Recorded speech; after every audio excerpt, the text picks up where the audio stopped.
What's up, y'all? Y'all know who it is. Y'all know what it is. It's your boy JP. Come to y'all with another how-to, and today I'm going to show you how we keep this factory seam looking as flush as possible. I've been reading your guys' comments, and I have some DMs and private messages about saying, man, I have a Jeep.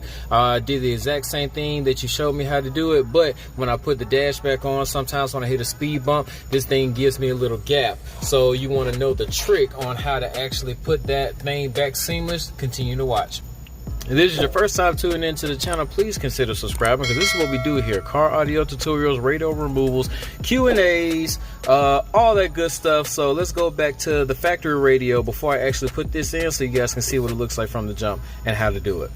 So what we're doing is we're actually going to install a aftermarket radio, but what happens is when you take the dash out and you remove that little plastic piece and take the 7mm out to get out your radio, there is a bracket behind there that has to come out so you can fit the aftermarket radio, all the wires, and you just need space for it. But what tends to happen is that you lose this 7mm, and this 7mm is really what's keeping this factory seam so seamless right here. So now it does have a clip at the top, and there are some clips along the side, but when you put it back, some of you guys have been running over bumps and you have the dash that just kind of pops off and stuff like that. So I'm going to show y'all a quick little tip on how to get that thing back flush.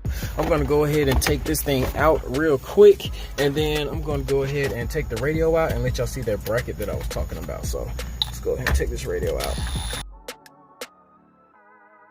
Alright guys, so these were the clips I was talking about. On that side you have 1, 2, 3, 4, and supposed to be 5. This one actually doesn't have a clip on it, nor does it have one over here. Even if I were to put these clips back on there, they will snap back into place, but you'll see a small little gap and it won't be as seamless as it's supposed to be. So what we want to do is look at this bracket right here. Now usually, as you can see, this one is actually raised up a little bit, so we don't have to worry about cutting this, but these two tabs at the top and these two tabs at the bottom is going to stop your double din from going back in all the way, well, at least comfortably. So what we want to do is we want to take this bracket out. It's only 2 7mm. We want to cut these little metal tabs off. You see how far they actually stick out, and this one's not going to be an issue because it's actually raised up. We want to cut these tabs off with our hole saw, or with our sawzall, and we're going to install it back inside the vehicle, and then that's going to give us our seamless look, because we will keep this back factory how it's supposed to.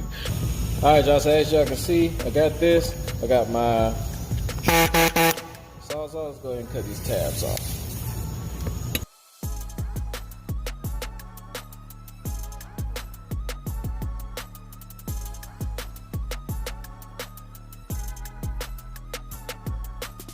Alright guys, as you can see, I'm back inside the car.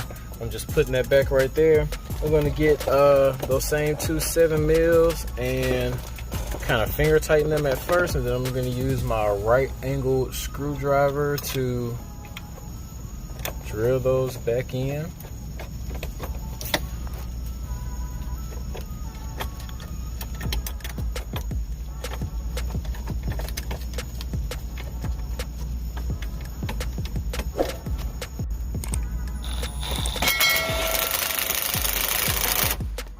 I've used this right angle driver so many times. It has been so helpful for those angles. Now I do have a right angled screwdriver. I mean, use the top view. I do have a right angle drill, but sometimes that driver gets into a smaller place. So now we got that in. You see we don't have those tabs anymore because we cut those off, and this thing is raised up, so we're going to be able to put our double din back in with the space that we need. If you need more space, you can go ahead and cut off that bottom part. And it was at this point that I realized that you didn't even need to cut the bottom tabs. You could have just cut the bottom half off. And that's what I'm going to do right now. Now you can cut this inside the vehicle, but you also run the risk of cutting the harness. So just to be on the safe side, go ahead and take it out, cut that thing in half, cut off them 2 tabs, put it back in.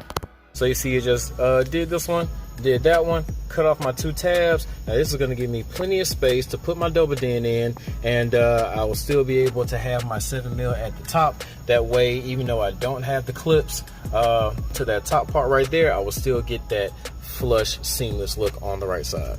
Alright guys, so as you can see, we got the double den radio in. You see that since we cut those tabs off, we were able to get this full double den all the way to the back, and this 7mm literally is like, it's barely touching the radio at the top, not protruding it at all. I'm gonna go ahead and put this dash back on, put that 7mm in so we can get that seamless factory look on the side. Alright, so we gotta push back as far as we can with no clip at the top. But now we can go down here to our 7mm factory spot, put our 7mm in,